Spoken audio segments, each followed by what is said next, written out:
You think you have 10 different problems: depression, anxiety, lack of concentration, insomnia, isolation, poor performance, neck pain, visual fatigue, sedentarism, emotional dependency. But here's what's interesting. You don't have 10 problems, you have one. And that problem fits in your pocket. Your phone is designed for one single thing: to fragment your attention. It's not an accident, it's the architecture. Every notification triggers dopamine. But here's the twist. Dopamine from fragments is not the same as dopamine from deep focus. When you try to concentrate on something important, your brain compares two options. Option A: finish that project that requires 3 hours of concentration. Slow dopamine, distant results. Option B: open your phone. Dopamine every 5 seconds. Results now. Your brain always chooses B. Always. Because your brain is optimized for immediate rewards, not distant goals. That's not a character flaw. That's biology. So you don't finish the project. You don't complete what you needed to complete. You don't do what you knew you had to do. And you know this. You feel it. You watch it happen, and you can't stop it. And here is where the loop begins. Weeks of not completing what matters generate a narrative in your head. I am a failure. I can't do anything right. Everything is out of control. That's not an opinion, that is depression talking. But it sounds like your own voice. That's the cruelest part of depression. It uses your own thoughts as weapons. Your body feels it too. Cortisol rises, the stress hormone. But it's not because of an external threat. It's because you've disappointed yourself. Over and over again, your system is flooded with cortisol while you're just sitting there holding your phone. This is the beginning of the cascade. Here's where it gets interesting. Depression makes you isolate, not because you want to be alone, but because socializing, going out, making plans requires energy. Energy that depression has already taken from you. Depression is exhaustion. It's not laziness. It's your nervous system in overdrive, burning through your reserves. So the idea of leaving your house, of talking to people, of making eye contact feels like climbing a mountain. But your phone doesn't require energy. Your phone is always there, accessible, zero effort, so you stay home, scrolling, watching others live while you observe your own life pass by. And here is where your phone stops being a tool. It becomes your therapist, your friend, your escape. When you feel bad, you grab it. When you feel alone, doom scroll. When you feel worthless, you see stories of others living perfect lives. You are using your phone to regulate emotions that the phone itself is creating. Your phone is both the poison and the antidote. That's the trap. At 2 a.m, you're still there, knowing that tomorrow you have to wake up, knowing that you need to sleep, but your phone keeps dispensing dopamine and your brain keeps seeking it. Blue light suppresses melatonin, the neurotransmitter that lets you sleep. So you can't. Even though you want to, you're not weak for being unable to put it down. Your neurotransmitters are literally working against you. Lack of sleep raises cortisol even higher. When you don't sleep, your nervous system stays in permanent alarm mode. Everything feels threatening. A normal conversation overwhelms you. An email without a response terrifies you. It's not that you're more anxious. It's that your sleep-deprived brain has to be anxious to keep you alert. Your amygdala is hijacked. Your prefrontal cortex is offline. You're not thinking clearly because your brain literally can't. While all this is happening, your body pays the price. Hunched posture, twisted neck, tired eyes, spasms in your shoulders, persistent headaches. It's not that you have poor health. It's that your body is paying the price of being glued to a screen 8 hours a day. Your vertebrae are under constant pressure. Your eyes are strained from the luminosity. Your muscles are stagnant from the lack of movement. Your circulation is reduced because you're not moving. When it hurts, you don't move. When you don't move, it hurts more. And when you hurt, you're depressed, you're anxious. Where do you go? To your phone. And the loop completes. Depression seeks comfort in the phone. More fragmented dopamine, less concentration, more failure, more depression, more phone. It's perfect. It's a self-sustaining system. You're trapped in a cycle that you created, but that the technology was designed to keep you in. Here is where most people blame themselves. I'm weak. I lack willpower. Why can't I stop? I'm pathetic. I'm undisciplined. I'm lazy. But listen to me. Your problem is not that you're weak. It's that you're in a war against behavioral engineers, against synthetic dopamine, against algorithms designed specifically to hijack your attention. These are scientists who studied your psychology, who understand your vulnerabilities better than you do, who have spent years optimizing these systems to make them as addictive as possible. You're losing a battle against machines that don't sleep, machines that don't get tired, machines that are smarter than you in this one specific domain. And you expect yourself to sleep. You expect yourself to have willpower against something that was designed by the best minds in technology to break your willpower. That's not fair. That's not reasonable. That's not your fault. So, no, it's not weakness. It's physics. It's neurology. It's chemistry versus chemistry. And you're losing because the other side is playing dirty from the start. They're playing to win, and they are winning. How do you break the cycle? Not with discipline, with architecture. By removing the source of variable dopamine. This is important. Don't try to use willpower. Willpower is a finite resource and you've already exhausted it. Instead, change your environment, change the structure. Make it harder for yourself to access the reward.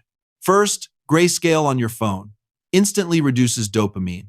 When everything is gray, it's less attractive. Your brain loses interest faster. Second, notifications completely off. No surprises.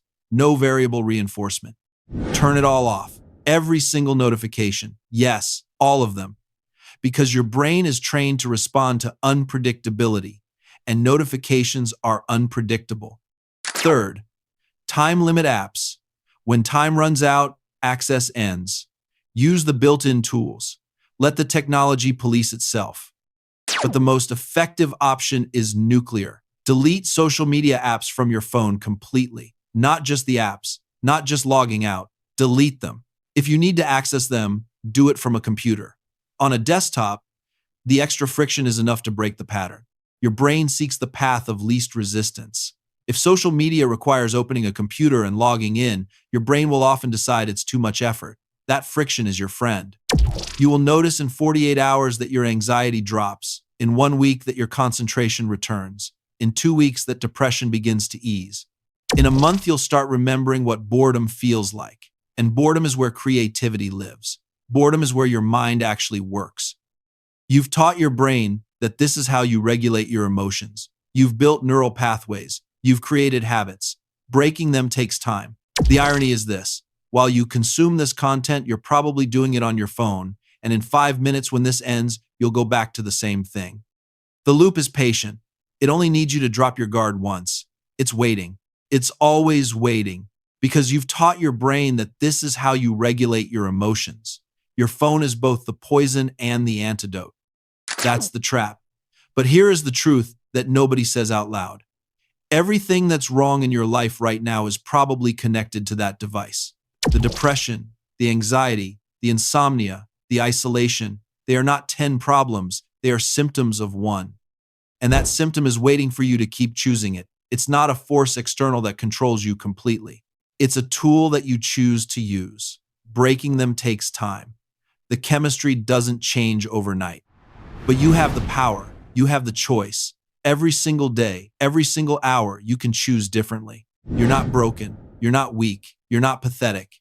You're someone who fell into a trap designed by some of the smartest people in the world.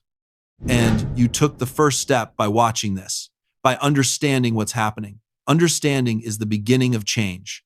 You know what's happening. You know why. And now you know what to do. That's power. That's the beginning of freedom. The next 48 hours are critical. You're going to feel the withdrawal. Your brain is used to the dopamine. When it's gone, there will be an itch.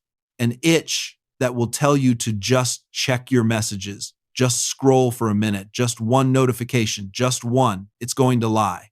The itch will promise relief, but relief is the dopamine hit, and hitting it once resets the entire cycle. You're back to square one. So the first thing you do when the itch comes is you don't reach for your phone. You do something else, anything else. Go outside, do push-ups, call someone, do something that requires your presence, something that can't be done while scrolling, something real.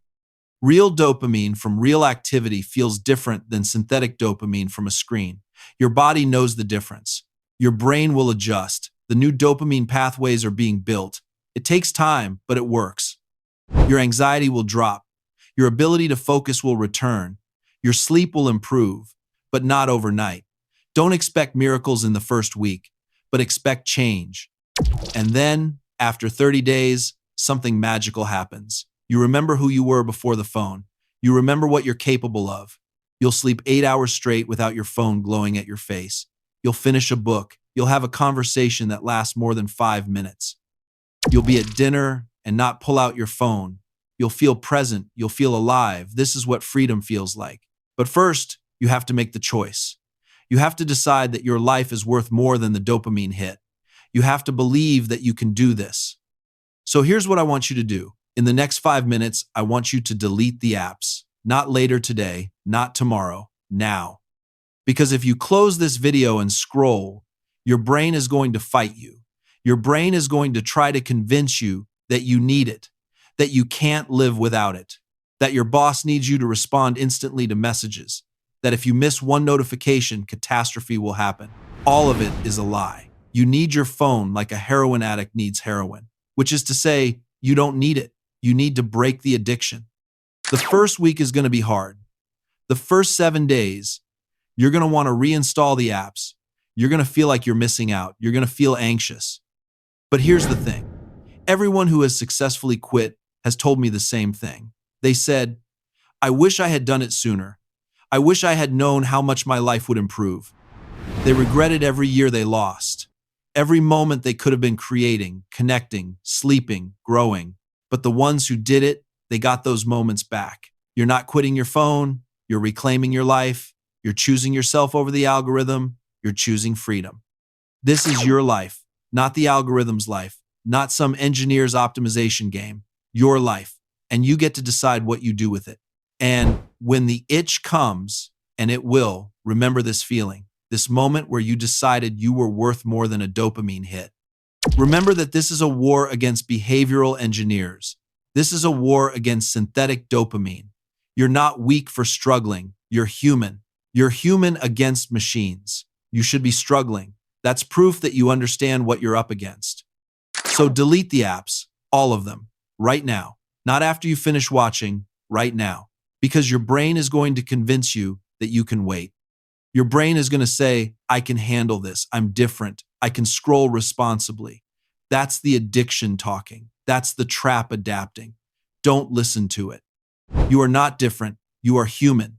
And humans evolved to be addicted to certain dopamine patterns. This is not about willpower. This is about architecture. Change the structure. Delete the apps. Make it hard. Make it painful even, but make it different. And then, here's the beautiful part. After you've made it hard, after you've broken the initial cycle, the real work begins. The work of building yourself back. This is where the victory comes. Not when you quit, when you build. When you sit down and read a book for 2 hours straight. When you have a conversation that goes 3 hours. When you realize you haven't thought about your phone in 8 hours. When you go to bed and you don't know what your friends posted and you don't care. That's the victory. That's freedom. That's what I want for you. That's what you deserve. Not the constant anxiety, not the broken concentration, not the dopamine roller coaster. You deserve a life where you're present, where you're not constantly distracted, where your attention is yours again. So here's my final word. Delete the apps. Do it now. Don't wait until Monday. Don't wait for the new year. Don't wait until you feel more ready. You will never feel ready. Because the version of you that will feel ready has already been defeated. That version has been addicted. That version has scrolled away their life. That version is too compromised to make the decision. You are the only person who can make this decision for you. No therapist, no friend, no motivational speech, just you. And the decision is simple. One button, delete. This is your moment. This is your life. This is your freedom. Stop letting someone else write your story. Stop letting the algorithm decide what you do with your time. Take it back. The algorithm doesn't own you. The engineers don't own you. The dopamine doesn't own you. You own you. And starting today, starting right now, in this moment, you're taking your life back. You're going to struggle, you're going to doubt, you're going to feel like giving up, but you're also going to remember this video. You're going to remember this moment where you decided that your life was worth more than a dopamine hit. You decided that you deserved freedom. You decided that today was the day. Don't forget this feeling. Don't forget this clarity. Don't forget this power.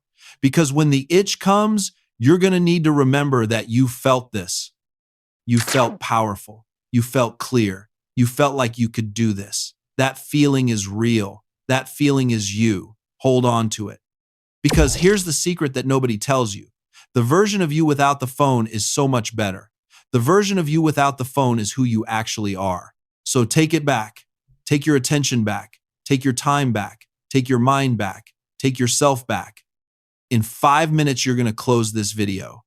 And in 5 minutes, your brain is going to start talking to you. It's going to whisper. It's going to argue. It's going to tempt. Don't listen to it. You've already heard everything it has to say. You know it's a lie. You know what you need to do. Delete. You're going to be okay. More than okay. You're going to be free. And freedom is worth the struggle. And a year from now, you're going to look back at this moment and you're going to be so grateful. So grateful that you decided. So grateful that you took your life back. So grateful that you listened. So this is it. This is the moment. This is where your life changes. Not because of what I said, but because of what you do next. Delete the apps. Take your life back. Choose freedom. I believe in you. And more importantly, believe in yourself. This is your moment. This is your life. This is your freedom. Now go take it.